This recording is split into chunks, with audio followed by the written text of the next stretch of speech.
Hello listeners and welcome back to Toolbox Talks on the SiteShed podcast. My name is Matt Jones and I am your host, and today we're covering off on a topic which is very relevant to the tradie contractor industry. Today we're talking about customer service. So stay tuned. I've got an amazing guest on the show who does this for a living, and it was a brilliant conversation. It went a little bit longer than expected. However, that's fine. You know, if you can't listen to all in one hit, you can save it and come back to it. It's a great conversation. I'm sure you get a lot out of it. And head across to the show notes as well for all of the links that we spoke about. You can certainly leave some comments there, letting us know what you thought. And if you enjoyed this conversation, please do me a favor, go and share it with somebody else that may get something out of it. Let's not be selfish here. Let's spread the word and get everyone serving their customers the best as possible. Okay, that's all from me. Let's dive right in. Well, it's the beginning of a new year, and typically at the beginning of a new year, as business owners, we sit down and we try to map out a success path or a blueprint for our organizations. The reality is, however, as tradies and contractors, many of us are lacking the foundational and fundamental tools that can really form the launchpad for our business. This podcast is proudly brought to you by Tradie Web Guys, and Tradie Web Guys build amazing websites that serve as a business launchpad. Perhaps you need to look more professional, or you need higher conversions from the leads you're currently getting with your marketing. Maybe you need some lead generation yourself, or maybe you need some sort of automation or a way that you can keep in contact regularly with your existing customers and with your leads that may one day turn into potential customers. Maybe you need systems and processes in your business. Tradie Web Guys specializes in all this stuff, and it's specific for tradies and contractors. So head across to tradiewebguys.com.au/shed from the SiteShed, where you can fill in a form and you can claim your free audit valued at $385. Again, that link is Tradie Web Guys, TRADIE Web WEBGUYS, tradiewebguys.com.au/shed SHED for the SiteShed. The reality is, folks, if you want 2018 to be any different from 2017, then some things are going to have to change. Don't let 2018 become just another year. Make it the year. Giving tradies and contractors around the globe the tools to run a modern business. You're listening to Toolbox Talks from the SiteShed. Now here's your host, Matt Jones.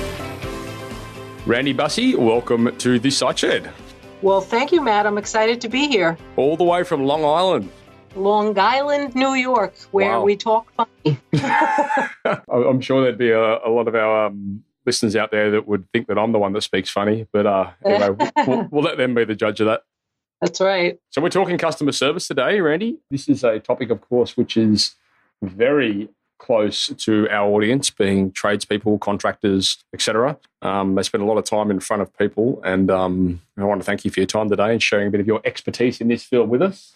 Yeah, my pleasure. So, I mean, look, it's one of those things where, in my opinion, customer service is an ongoing work in progress. It's not really a destination. It's always a journey, and there's always things you can do to improve it. I know, certainly for myself and certainly for a lot of the listeners out there, a lot of the guys listening out there invest a lot of time and a lot of resource in, I suppose, improving that whole customer relationship side of their business, making sure their technicians are trained correctly, making sure they're presentable, they speak well, they're, doing all the right things. However, there's always, room for improvement, as I said, and there's a lot of courses out there. There's a lot of inverted commas specialists out there that do a lot of training, and I've been to a lot of these courses over the years, and some of them I took some things from, and some of them I certainly took a lot of things on not to do from.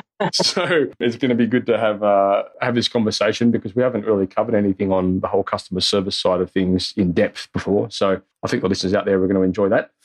I suppose getting started, I'd like to know a little bit more about, I suppose, you and a bit about your background. So what did you want to be when you were a kid? I don't know what I wanted to be, but I knew that it involved speaking. Oh. So whether it was maybe going to be a lawyer, arguing my case in court, and somehow I found myself becoming a customer service speaker, trainer, and author. And that was not anything that was really on my horizon. So I think I'm an accidental entrepreneur, if you will. I've always had a passion about customer service. And a little bit of the reason is a selfish one. And it's because I'm a customer and I don't really feel like I'm getting great wow experiences. Yeah. And so I thought, if I'm not getting them, chances are other people aren't either.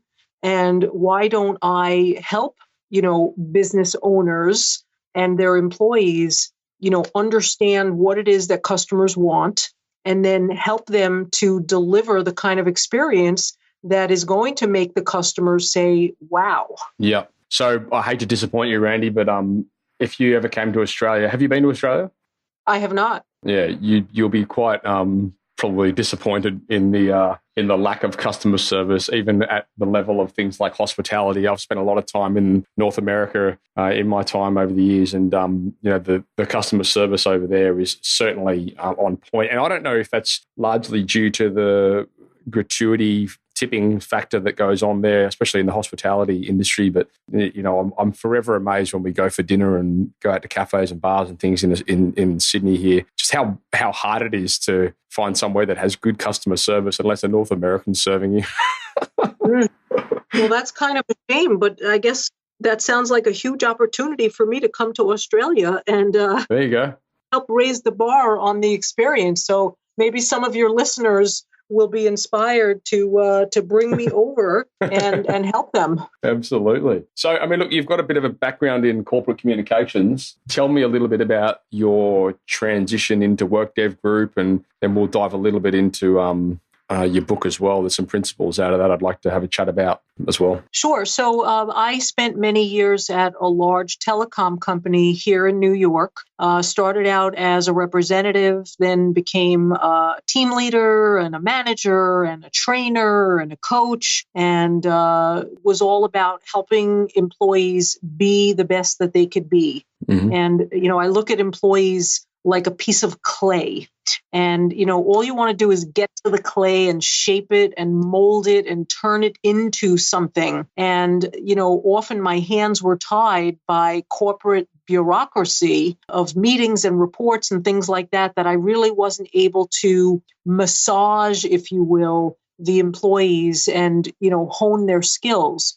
And so I decided to leave and, take my skills, my experience, and my knowledge and partner with small to mid-sized businesses where really I could, dive in and, help make a difference in the way companies were taking care of their customers. And so that was almost 10 years ago. And, it's been, I still have my very first client that I had 10 years ago.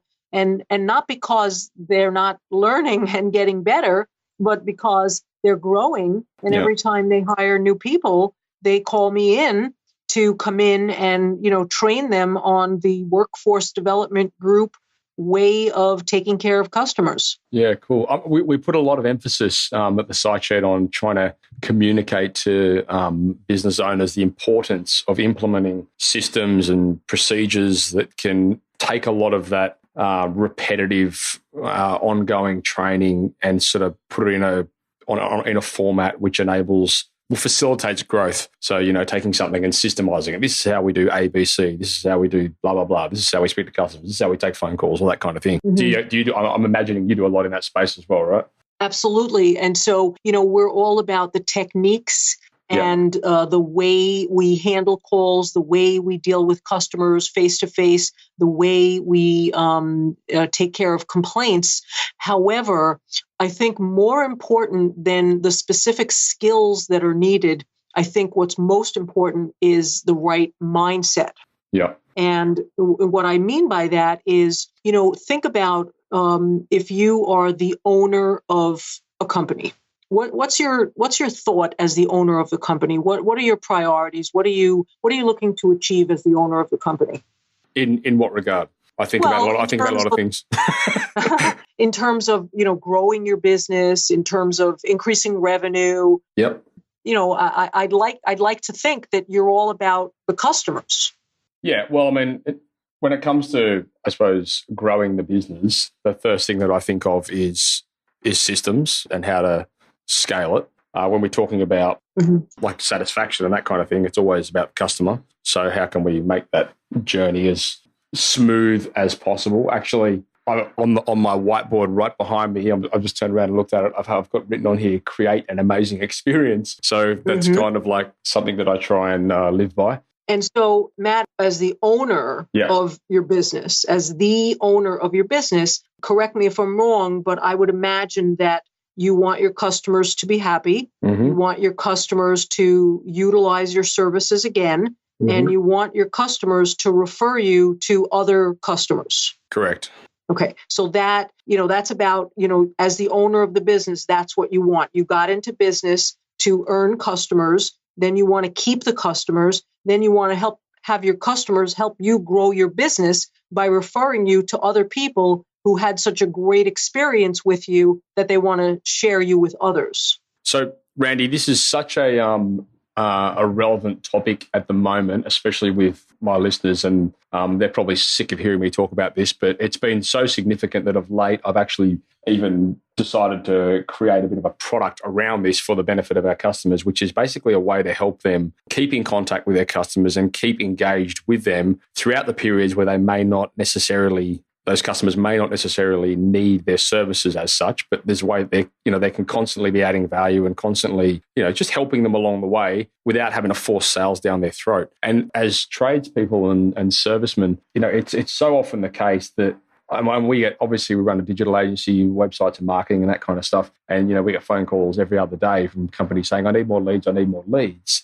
But when we sit back and have a look at their database and we look at what they're currently doing with their existing customers, like the reality is they've got such a churn and burn mindset where they're so focused on getting new leads, they neglect the ones they've currently got. And it's a massive mistake because, as you and I both know, your update time's as likely to retain a client than to gain a new one. So you've done the hard work already by getting that customer through the door. How do you look after them better? Yeah. And you're describing a common scenario, whether you're talking about tradespeople or doctors or lawyers or any other industry. And so we are so focused on wooing the customer. And once we get the customer, it's like, okay, next, who's the next customer? Who's the next customer? And, I'm a big believer, as, studies and statistics show, that it costs more to get a new customer than it does to retain an existing one.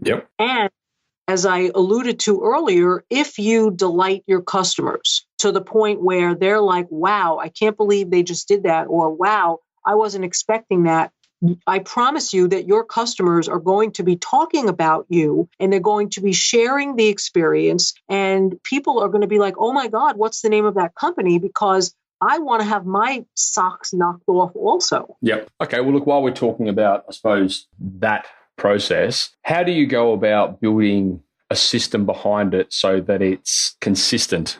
So with customers, with jobs, you go out to a project, you do a certain job, and then, you want to make sure that there's consistency within that approach to getting reviews, turning your customers into raving customers and all that kind of stuff. Well, that consistent word is really important because, let's just say you do wow the customer the first time. And so what you've done is you've actually set the bar.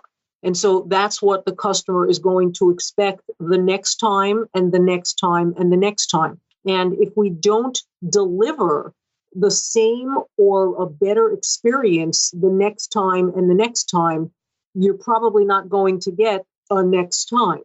And so the challenge is that when you are not the only person representing your business, there could be inconsistency from person to person. And so as I started to share earlier about, thinking and acting like an owner of the business, as an owner, you want to attract customers. You want to earn customers. You want to retain customers. And you're committed and you're engaged and you have skin in the game. And oftentimes we hire employees to join our company and they're not necessarily as committed and engaged as we are. And when that happens, in my opinion, they're not thinking and acting like owners of the company. They're actually thinking and acting like renters.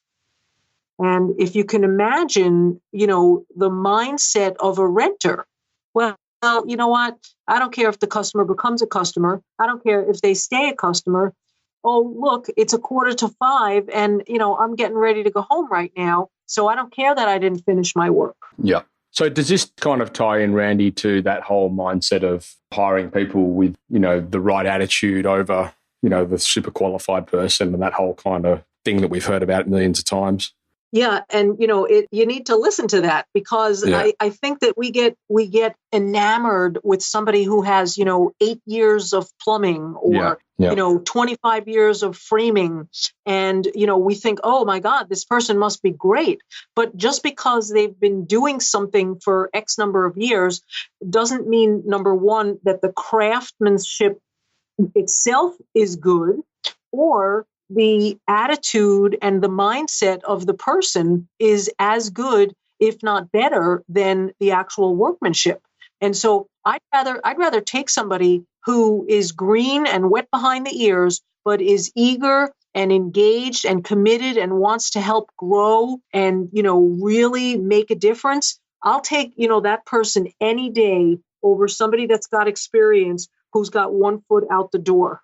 And look, it's very relevant. Actually, it's a conversation I've had only recently with one of our clients, and he had a gentleman that he let go, a supervisor in his business who was highly experienced, but that was kind of the thing that made it all come undone, because he was so set in doing things his own way, and he was good at it, but he just wouldn't conform to the way that the organisation wanted to do things, and there were gaps there, and they just couldn't come to a happy medium, so he had to move on. I'm sure that's relevant in all industry.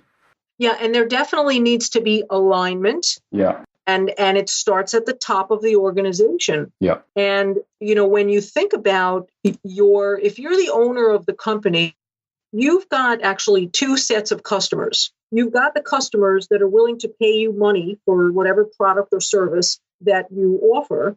And then you've also got your internal customers who are your employees. And how you treat your employees is going to have a direct impact on how your employees treat your external customers. Right. That's why in my book, Turning Rants into Raves, there are a lot of mirrors on the pages of the book, because the book is written for business owners and managers to really reflect on their own behavior and see what impact their behavior is potentially having on their employees. You can't say, oh, let's provide a great experience to our customers and then yell at one of your employees because they didn't do something right. We've just done recently, actually, to be honest, we've done quite a lot of podcasts recently on the whole mindset around hiring, training, retaining staff and that kind of thing. And one of the big topics that came up was basically what you've just said, maybe paraphrased slightly differently in the sense that when you're employing staff, you've got to make sure that your processes and your onboarding process and your training and all that kind of stuff is up to speed, because so often as business owners, we'll hire them without processes, we'll hire them without expectations and without anyone really knowing what's going on. Then, of course, the employee doesn't do the job that we've employed them to do correctly, and we sack them, blaming them for it, saying, well, you just weren't the right fit for this organisation, or you sucked at what you do, or this kind of thing. But the reality is, as you say, really as leaders, we should be looking in the mirror and saying, well, the fault really wasn't with them, it was with us. Yeah, and that's why there's a saying, maybe you've heard it, the fish stinks from the head down. Yeah, right.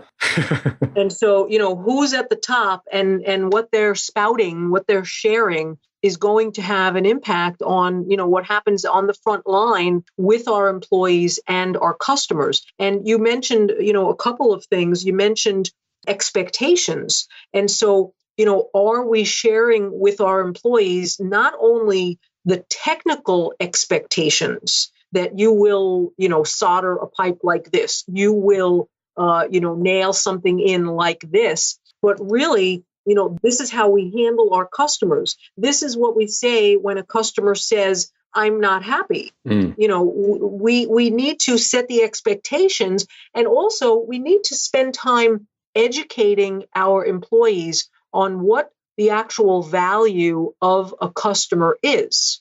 Because if you think about it, today I might be, a $5,000 project to you. However, you don't know that I don't have a $50,000 project right behind it, or you don't know who I know that might want to do, a $200,000 project that I might refer you to. Yeah.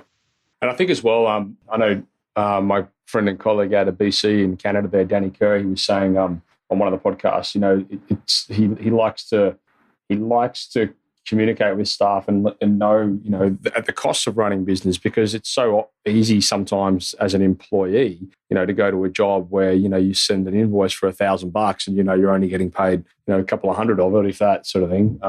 It's really hard to sort of comprehend and understand, the cost of running a business and how many things have to go into, getting to that point. And I guess that kind of ties into what you were saying then to a degree.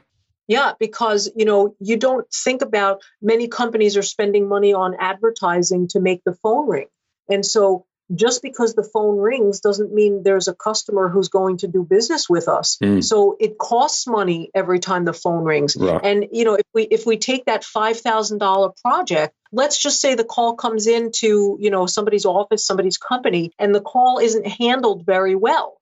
Well, it could be that at that moment, you just lost your company $5,000 in revenue because of the way that call was handled. Yeah. And one of the things you touched on before, when people start, working for an organization, they're new to the team, they've got like a certain level of excitement about it. And, the staff probably have a level of excitement as well. This new guy coming into the team, new person's coming into the team, and, everyone's sort of got a bit of a buzz. But then after a while, that buzz can dissipate to a degree. So I think one of the big, challenges for managers, business owners, et cetera, is to keep that buzz, keep people excited. I know long-time guest on this show, Al Levy, who's actually also out of New York, he always says that, one of the best things you can do in that scenario is to, instead of offering staff, a job, for example, or, potential employees a job, you really knuckle down on offering them a career path. And the difference is chalk and cheese, when you can say to somebody,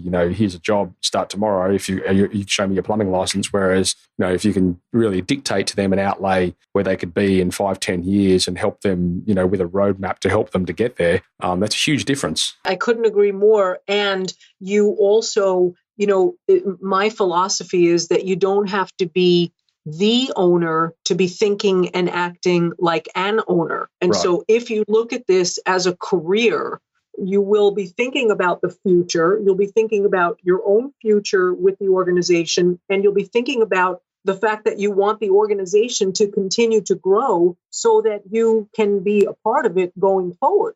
But if this is just a job for you, it's just a job, just a stop along the road, how engaged and committed and how much are you really going to put into the craftsmanship as well as the customer experience that you're providing to your customers? Yeah. Yeah. And I think that's really, in your experience, I suppose, from somebody that works in the development of that area, is that one of the big paradigms that you see? Is it like helping, owners and managers create that experience for their staff and for, potential employees, like laying that out for them? Yes, absolutely. Because, a lot of times I'll get called in by, the owners or the leaders of a company and, they'll say, I'm getting a lot of complaints from customers, or my employees are just order takers. They're not really, engaging customers, or I just feel like my employees are not engaged. And, one of the things that, I will do is I'll come in and I'll interview some of the staff, because poor customer service or complaints from customers is potentially a symptom of something larger than just that. And the important thing is that when I am engaged by an organization to come in and train the staff, it's not just the frontline employees that are out with the customers. It's really everybody in the organization, up to and including the president, the leadership, the managers. Yeah. It's very possible that they're saying or doing things that are having a negative impact on the morale of the company, which then is going to impact the mindset and ultimate behavior of the employees. Yeah. In your experience in the industry, have you seen much change in customer service over the last 5 years? I mean, obviously we've had, the introduction of, the digital landscape's exploded. You've got social media these days, you've got all these review platforms and all this kind of stuff. I'd be interested to see from your perspective how that shift has made a difference. Yeah, well, it's made a big difference, Matt, because, word of mouth is now on steroids. Right.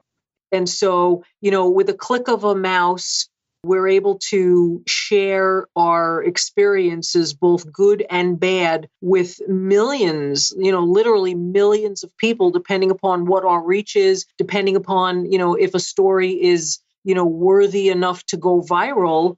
We really could be, exposing our company and our areas of opportunity, if you will, to many different people. So I think that customer service is more talked about. And I also think that a lot of companies talk about customer service, but they don't necessarily walk the talk. So they might say things on their website like, oh, we strive to provide a great customer service experience to our customers, but yet their customers are not necessarily agreeing because they're dealing with employees that are not engaged and couldn't really care, one way or another about them. So we have to be careful about what it is that we're saying as to who we are. This is what we stand for. So if I see something on your website, well, gee, it must be true because it's online and I'm expecting to get whatever it is that you're promising me. Yeah. But often there's a disconnect between those two. And isn't it true? I mean, one of my clients here has probably got one of the, if not the largest plumbing, heating, electrical companies in Australia. He's in Sydney, he's in Melbourne, he's in Adelaide, he's all over the place. Huge company. Anyway, he was saying that people are so happy to leave reviews when they're pissed off and so reluctant to when they're happy because they just expect it, Yeah. Well, to that point though, Matt, when people do have a bad experience, and I'll put this question right to you. When you have a really bad experience, what do you typically do? Yeah, I mean, look, I'd like to think that I'm probably in maybe a slightly different position because I'm a little bit more aware, but I will always go to the business owner and tell them about the experience just to see what their reaction is, always. And I appreciate that very few people will do that. However, I do because I kind of, if that was me, I would want to know. Yeah, well, to that point, I believe that a complaint is actually a 4-letter word. And it's not the one that your mother told you not to use when you were a child. A complaint, Matt, is actually a gift. Yeah, totally. Because the customer, you don't hear this. You don't hear this coming out of their mouth. Yeah. But what they're really saying underneath all the noise is, please help me. Please fix this. Please rectify the situation so that we can go on with our relationship, because I really don't want to go look for another company to do business with. Yeah. But something either happened or didn't happen that I'm not okay with. But if you fix it, we could go back to being friends. Yeah. But we don't hear that from our customers. We hear, you stink and why did you do this? And how could you do this? And, all horrible things, which we then take personally instead of putting ourselves in the customer's shoes and saying, wow, if this happened to me, I would be feeling probably just as rotten and mad as this customer is. And what would I want to hear right now? And what you would want to hear is, I am so sorry to hear that. Like, that's not okay. We pride ourselves on, taking better care of our customers. I'm going to fix this for you and then see it through and fix it. And the good news is that when customers do complain to us and we take ownership and we fix the problem and we follow up with that customer is often, very often, more loyal to our company after the screw up than they were before. Yeah. Now, that doesn't mean we should go screw up so we can, make nice and make up afterwards. But it's good to know that you have credit in the bank with your customers if you do the right thing, which in my opinion goes back to thinking and acting like an owner of the business. what would the owner do? How would they handle this situation? Yeah. And look, I would totally agree with that. I mean, sometimes it's very hard to improve your business when people just tell you what you want to hear. So, I've found even in my own businesses, you learn more and you can improve things better by asking, instead of, did you have a good experience? Ask, what could we have done better? At least then you're kind of going to get, honest feedback on things that you might be able to tweak and improve looking forward. Yeah, well, to that point, how many times have you been out to eat at a restaurant and whoever you're eating with, you literally were just complaining about something? The coffee wasn't hot, the food didn't taste good, the service wasn't good, and the waitress or waiter comes over and says, "How is everything?" And there's a 4-letter word that you and everybody else use. Fine. You know what that word is? Fine. Fine. But really, it's not fine. Yeah. And why do we say it's fine when it's not? But, the point that I wanted to make earlier when I was asking you what you do when you have a bad experience, not only do you tell people the story, but I don't know how it is in Australia, but here in the United States, we tend to embellish and exaggerate. Yeah. Because, we have a captive audience and they're listening and they're like, oh my God, they really did that? And then we're like, yeah, and then he threw me down the stairs. And, right. There were no stairs, but just because, I have you. And the other thing is when we're retelling the story, Matt, we almost get just as emotional than as we were when we were going through it the first time. So it's like reliving the experience all over again. And I can almost get more mad the second time than I was when I was actually going through it to begin with. Yeah, I can relate to that. In Australia here, we say, don't let the truth get in the way of a good story.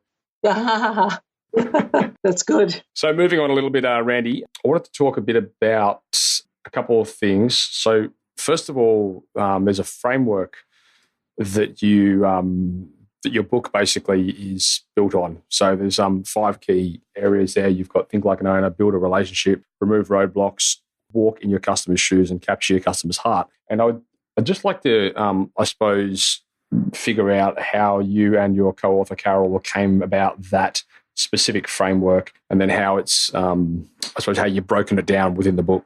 Mm-hmm. Sure. So, we believe that mindset is the most important thing. Yeah. And so, that's why thinking like an owner is key because, think about the other steps. Are you really going to build a relationship with the customer if you don't care and you're not engaged? Mm-hmm. We don't believe so. And so it's about changing mindset first, getting employees to buy into the fact that customers are the reason that we're in business. If we don't take care of our customers, somebody else is going to. And so once we help them be as engaged as the owner of the company is, now they will understand why we want to build a relationship with the customer. It's because, we don't want one and done. We worked hard to get that customer. And so I want to see what other business I can help them with, what other projects I can do for them because they know us, they like us, they trust us, they've seen our work, they're happy with us. And so why not build a long-term relationship with that customer? So just going back to the first point there, what's the process? I mean, I'd just like to hear your take. I mean, obviously, we could probably speak for a day alone on that first topic. However, and I know for sure my listeners out there are going to be wanting to ask this question, so I may as well address it right now. How do you go about, what's the framework to getting staff to think like an owner when they're not the owner? Right. Well, the good news is that you don't have to give them shares of stock of your company. Right. You don't have to change the name of your company to their name. What you do need to do is you need to enroll them in the idea that they are an integral part of the team. You need to include them. You need to tap into their wisdom, their knowledge, their resources, and more importantly, understand from them because, these are the people that are on the front lines, that are speaking with your customers, that are out in the field with your customers. They are hearing things, they are seeing things, And we need to tap into their collective intelligence because they can help us grow our businesses like there's no tomorrow. The further you get from, the front lines, once you move into the ivory tower, if you will, you're not really in touch with what the people are saying. And I believe that leaders don't tap into the resources of their employees enough to get them to be part of the solution, to make suggestions on how to improve things. So, customer service is an inside job. And so how are we treating our employees? Are we treating them as if they're valued? Or are we saying, I can get 7 people tomorrow to do your job? Because if that's the conversation that we're having with our employees, they're not going to be inspired to think and act like owners of the business. Yeah, I think that's a really good point, actually. And it's one that's been made across a few different conversations of late, just getting your staff to making them part of that decision process and getting them to buy into it so they effectively do have some skin in the game, even from like a process point of view. And look, the reality is like they're out there on site and you're not. And so they're the ones who are going to be able to help improve, that area of the business probably more than you due to the fact that you're in the office, sending out invoices. Yep. Or here's the thing. You could also be, out selling the job and you're a great salesperson, but then you're sending, Joe or Mike or Mary out to the job site. And, if they're not if they're not engaged and, showing how interested they are in your business, in your job, there's a good chance that you're going to wind up losing that customer midway through because they're not getting that same warm, fuzzy feeling from the staff than that they did from you. I've seen a lot of companies do that. I mean, a lot of the bigger companies here will have a representative who is better in sales, and then you'll have a lot of guys that are better at carrying out, performing the work and that kind of thing. And one of the big things that I've seen where they fall behind is that their the communication between the two parties is not always there. So the technician rocks up to do the job, and he's normally the guy that isn't as social, and he's more like, let's just get things done. And in my experience as well, that's very often the person that's attitude is probably somewhat to question. However, not always, but in my experience, I've seen that quite commonly. I guess it's just a personality trait that suits those sort of roles. But the communication between the person that's selling the job and the person that's doing the job, could often result in the person doing the job sort of, with that attitude of why the hell would he sell this? This is ridiculous. That kind of whole mindset. Yeah. And if if the salesman / owner, promises the moon and the stars to the customer, the expectation of the customer is that they're going to deliver.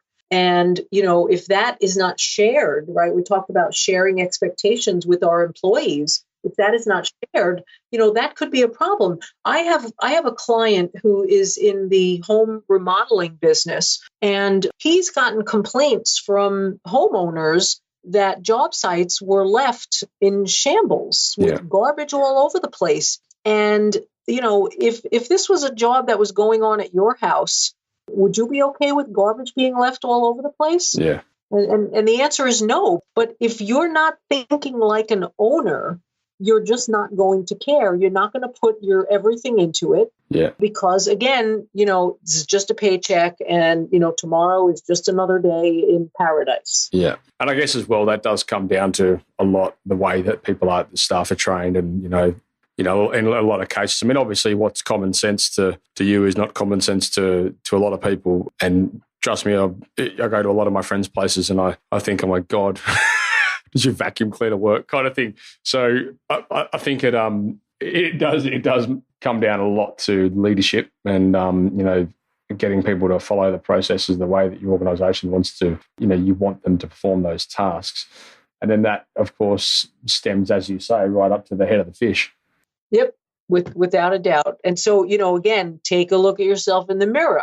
What are you doing? What are you saying? Because whether you believe it or not, your employees are watching and listening to everything you do, everything you say, and they're taking their cue from you. So imagine you go out to a job site as the owner of the company, and maybe the customer was upset about something, and, on-site owner, polite, professional. Soon as the customer goes in the house, the owner says, oh, that lady's a pain in my neck. And what is her problem? And so that message that you're sending to any employees within earshot is customers are not important and we can talk bad about them. Yeah. Okay, cool. So we've think like an owner, we're building the relationships, and then we go into removing the roadblocks. Let's talk about that. Right. So remove the roadblocks is all about making it easy for your customer. Yeah. And so just a quick example, a couple of weeks ago, I needed to call the eye doctor because I thought I was due for a follow-up exam. And so, I said, hi, this is Randy Bussey.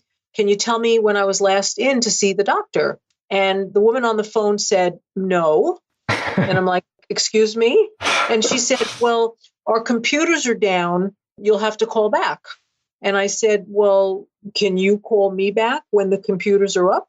And she said, no, we're too busy to do that. You have to call back. Wow. Now that is a wow, Matt, but not the kind of wow that you want your customers saying. And so did that employee remove the roadblocks of me getting the information I needed? No, what that employee did is they put a bad taste in my mouth that made me think to myself, oh, well, don't worry if you think you have too many patients because you're about to lose this one. And of course, that stems into the next principle of walking in your customer's shoes. Like if she had sat back and actually thought about that journey that you were then going through or the position that you were in, I dare say she probably would have done something a little bit different, or you would hope. Exactly. And, the challenge lies therein. We come into work in the morning and, you have your mat hat on. And when you take off your mat hat and you put on your business owner hat, we get caught up in the process and the tasks and all of the responsibilities that we need to do to run our business. But we forget that there's a human being on the other end of the phone or the other end of the room. And really, if we thought about what it's like to be in their shoes, what is it like when, you're told that something is going to take 5 weeks and you're on, week 14?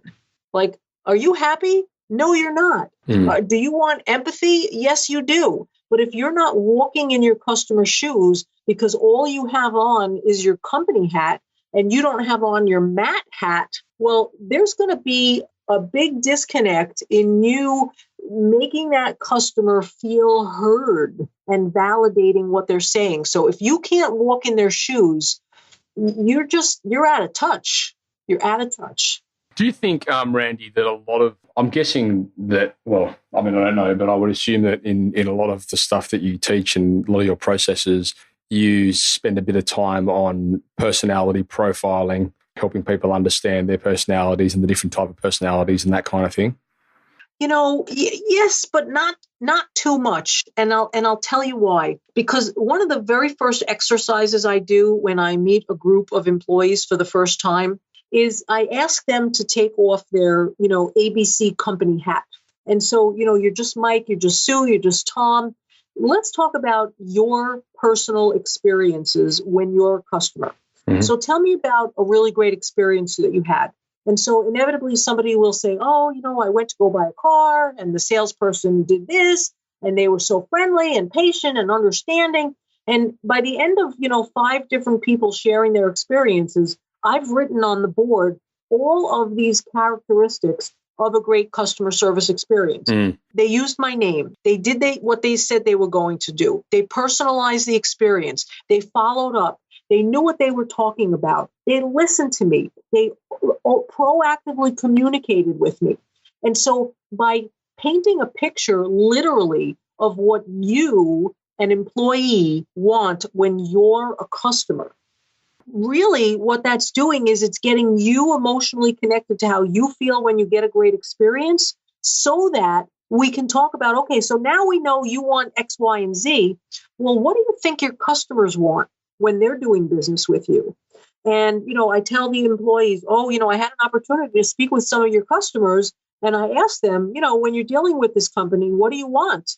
How do you want to be treated? And everybody looks at me like, oh my God, like, who did you talk to? What did they say? And I'm like, really?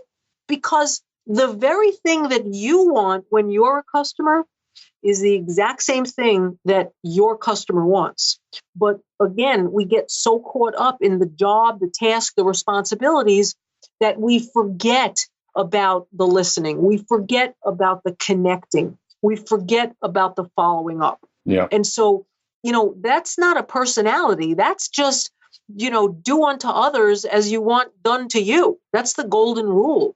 I suppose the reason I brought that up is one of the biggest shifts that I have ever made within business and personal life really came about as a result of a book that I was given to by a mentor of mine. And from the moment I read that book, and it was all about personality profiling and how to, distinguish different traits in a personality. And the first exercise you really do is figuring out your own, because from the second that I understood my own personality, my own traits and strengths and weaknesses and whatnot, I realized immediately why I pissed people off so much.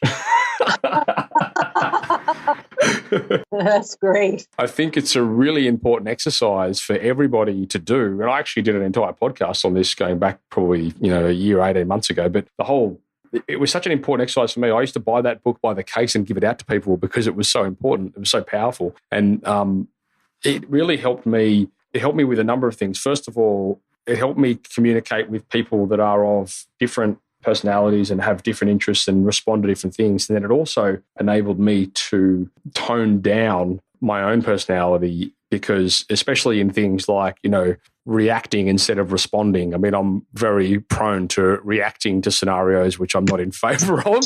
And, after realizing that is definitely a weakness, I learned to be able to respond to it more, sit back, observe, take your time, take a breath, maybe write an email, not send it that day, read it the next day, then perhaps send it, that kind of mindset. And that all came about as a result of personality profiling and as I said, understanding why I annoy people so much. Yeah. Well, tell me the name of the book, Matt. We're all dying to know. It's called Personality Plus, and it's by a lady called Florence Littauer. Personality Plus. Yeah, I'll put some links to it in the show notes again. Absolutely. Yeah, but it's a great book. There's been a number of variations on this mindset over the years. It's actually an ancient Greek mythology, but you may have heard of disc profiling or... Oh, sure. Yeah, okay. It's similar sort of thing. So it basically, I think it would be a very interesting read for you, actually, and I'm sure you'd be able to implement quite a lot of principles out of that book into your training. I can guarantee it. Yeah, I will check it out. Thank you for that. And so, walking in your customer's shoes, and then we move into capturing your customer's heart. Tell me about that. Right, and sure. And so that's almost like the next step in the evolution, because again, if I'm engaged and committed and I'm thinking and acting like an owner of the business, I'm going to build a relationship with my customer because I'm in it for the long haul. I don't want, one and done. And, along the way, I'm going to make it easy for the customer because I can actually walk in their shoes. Yeah. And so when that happens, that's where the magic comes. Mm-hmm. That's where, we go above and beyond and really delight the customer because, it's not as if we're just looking for a sale. We're looking for a relationship. Yeah. And, it could be as simple as, you remember there's a saying from a movie, you had me at hello. Yeah. You know that saying? I do. I'm just trying to think of the movie. I think it was Jerry Maguire. Ah, it was too. Well done. With Tom Cruise. I'm dating myself. That's an old movie. But so you had me at hello. But you know what? One of the companies that I do business with, they actually had me at booty. Booty? At booty. Okay. Do you know what I mean when I say that, Matt? No, I don't. Well, oftentimes when tradespeople come to my home, before they come into my home, they put booties on their shoes. Gotcha. Yep. So as not to get my house dirty. Yep. And so when I say you had me at booty, like that's part of the customer experience. So you didn't even come in my house yet. You didn't even do anything. But because you are respecting me and my property, I'm yours. I'm like melting. And so, that's the capturing your customer's heart. Now, don't get me wrong. if your workmanship is crappy, pardon my language, it doesn't matter how many booties or white gloves you have on your hand. You have to have a good quality product or service, or you're not even in the game. Yeah. However, it's the little things that add up that make the customer say, wow. Yeah. And that's what we're all looking for, is to wow that customer in a positive way. So, look, I'm obviously conscious of your time, but I don't want to take up too much more of it. But there are a few questions here. There are a few things that you sent through to me in an email in the lead up to this call, and some of them I think are very relevant, and I wouldn't mind covering off on a couple of them. Sure. What about a tip regarding staff in relation to improving customer service? So, how do we get our staff to actually start improving this whole process? Yeah. So we can't say things like we have to improve customer service, right, because with 20 different people, there's going to be 20 different understandings of what that phrase means. Gotcha. And so training and expectations and scenarios and role plays. If this happens, this is what you say. If this situation occurs, this is what you do. However, you have to be careful because, in my training programs, I could go in and I can give you, the top 20 questions that you might get from a customer and how to handle them. Mm-hmm. And, if you get one of those 20 questions, you're golden because, I put the words right in your mouth. But let's say the question or the comment is nothing that we spoke about. Then you're like, oh, I don't know what to do because Randy didn't tell us. And so rather than Randy tell us every single thing we should say, what we need to do is we need to say to ourselves, if I were the owner of the company, how would I handle this situation at this moment to, number one, preserve the relationship with the customer, number two, encourage future success for the company? Because if we're thinking win-win, how do I handle this situation so that the customer is happy and remains with us and I don't give away the farm? Because obviously if I give away the farm and give away all free products and services, I'm not really going to have a business. I'm going to have a charity. So are we talking here, Randy? Are we kind of taking? So this is the way that I'm interpreting what you're saying here. So in scenarios where something arises on a job and there's there might be some. Well, it doesn't necessarily have to be negative feedback. It could just be feedback in general, good or bad. Are we talking now about taking that experience, taking that what's happened there, and turning it into a process so that we could replicate it or duplicate it or not make it happen again? If it's negative, certainly, right? How do we learn from our mistakes? Not to point fingers to say, oh, it's Joe's fault that this happened, but to say, okay, where did this first go off track? What could we learn from this? And is there something that we need to put in place that's going to prevent something like this from happening again? Now, I caution you, though, to not start creating 100 different policies, right? Because, that P word of policies, anytime anybody has ever quoted a company policy to me, it's kind of like they spit on me. They're like, well, it's our policy.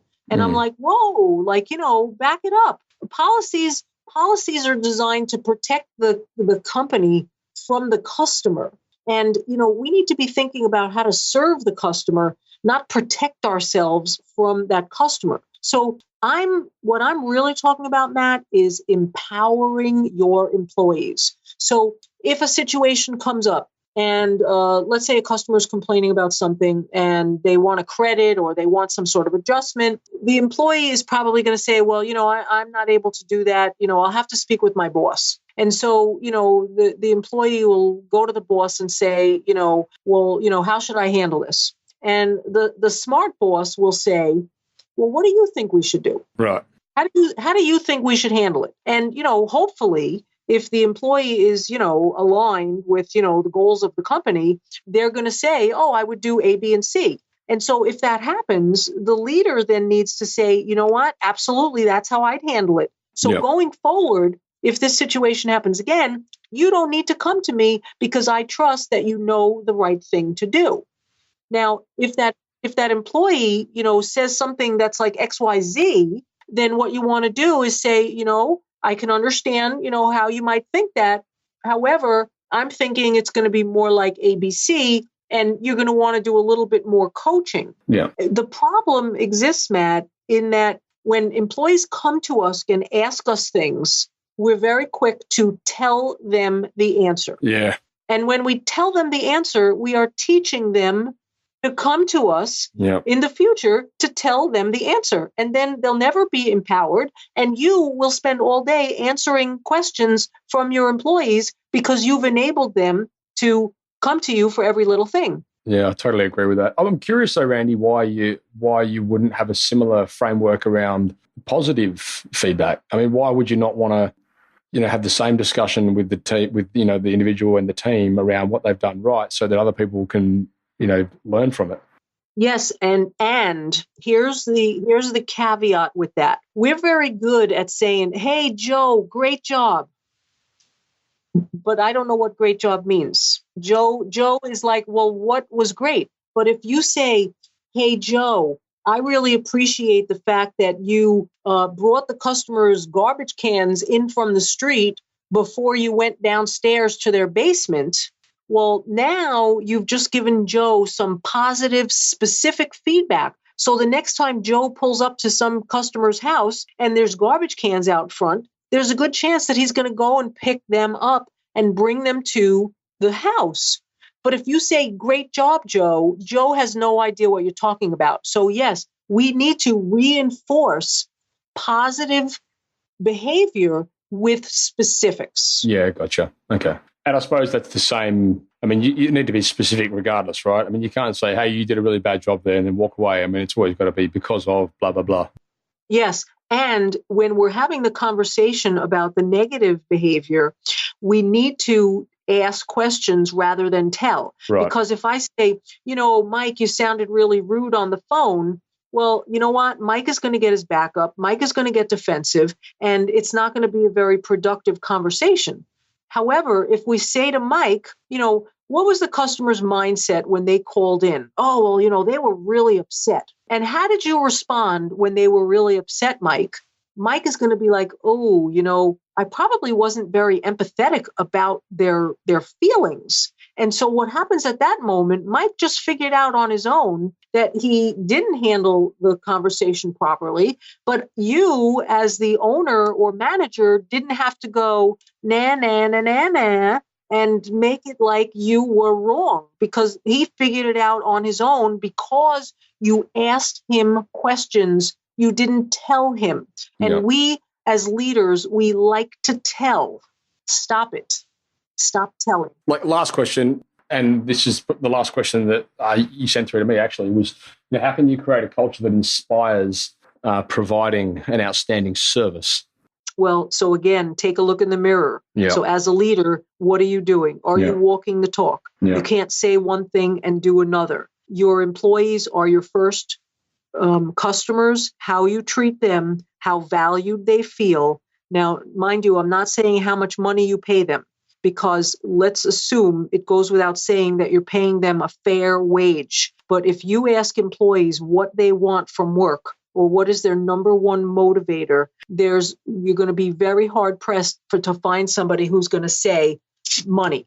Yeah. They're going to say, "I want to feel like I matter. I want to feel like my contributions are valued. I want to feel like I'm part of something bigger and I'm making a difference." And then they'll say, "Oh, and by the way, I want a decent salary." Yeah. So don't be throwing money at your employees. Give them encouragement, give them guidance, give them expectations, set them up for success, and they will reward you with their loyalty to your company. I feel like as well that ties into what we were speaking about before, if you can, instead of offering a job, offer a career path, and, let them see that roadmap of, where they could, potentially be if they do the right thing, if they do this right, do that right, and the company gets to here, they can get to there, that kind of thing. Because then that really does, I think, keep people motivated to a degree. Also eliminates the scenario where, your competitor might go and offer you an extra couple of bucks an hour, and, the staff will jump ship because, it's very often in that scenario, if somebody's got a clear career path laid out for them, an extra couple of dollars an hour isn't going to make any difference whatsoever. At the end of the day, they want to have that security and they want to be able to see where they could potentially end up and have something to strive towards. Yep. And the opposite, or the side conversation to that, Matt, is that, if you pride yourself as being the company that has the lowest price. All you're doing is turning your customers into price shoppers. And so forget having the lowest price. Have a competitive price, but have service that goes so far above and beyond that your customers are willing to pay more, because not only do they know that they're going to get a good product, a good finished product, but they know that the experience they are going to have is going to be great. So your customers are more loyal to you. Your employees are more loyal to you. And it becomes where you're partners in each other's success. Yep. Okay, brilliant. Well, look, Randy, let's wrap this up. We've been going for an hour. Time's got away from us a little bit. But, oh, my goodness. But it's been a great conversation, and I appreciate your time. Sure. In closing, I'd just like to maybe, for the listeners anyway, find out where they can find you, what the best way to get hold of the book is, et cetera, et cetera. Yeah, great. I appreciate that, Matt. So the title of the book is Turning Rants, R-A-N-T-S, into Raves, R-A-V-E-S. It is available on Amazon.com. You can also visit our website, which is workdevgroup.com. And on our website are tips and videos and stories about how to create a culture of ownership among employees, how to delight customers so that they remain your customers. And I encourage your readers to also sign up for our monthly customer service newsletter that will be able to be shared with employees, right? Don't just keep this information to yourself. How do you communicate this to the people that are representing your business and your brand to ensure that you're all on the same page when it comes to providing a consistent, great experience to your customers? And I think that is the perfect close. Thanks again, Randy. And for the listeners, the links to where you can get hold of Randy and what she spoke about then will be in the show notes. So you can head across there, thesiteshed.com, and find this podcast, and you'll be able to get access to all that stuff, including the link to where you can get the book. So that's enough for this episode. We'll be chatting to you in the next one. Randy, thank you once again for your time. Thank you, Matt. Pleasure. Thank you for listening to another episode of Toolbox Talks. If you're liking what you hear, then you can head across to thesiteshed.com, where you can join our community by signing up to our Toolbox Talks. You'll get sent a weekly notification, which is basically a highlight of everything that we've spoken about during that week, along with any other industry news that may be relevant or specific to the trades. If you're enjoying the show, you can head across to iTunes, Stitcher, or SoundCloud, where you can leave us a review. That would be fantastic, and all the reviews get read out in the show. Likewise, if you have any friends or colleagues that you think would benefit from the show and the episodes that we create, then please go ahead and share it with them.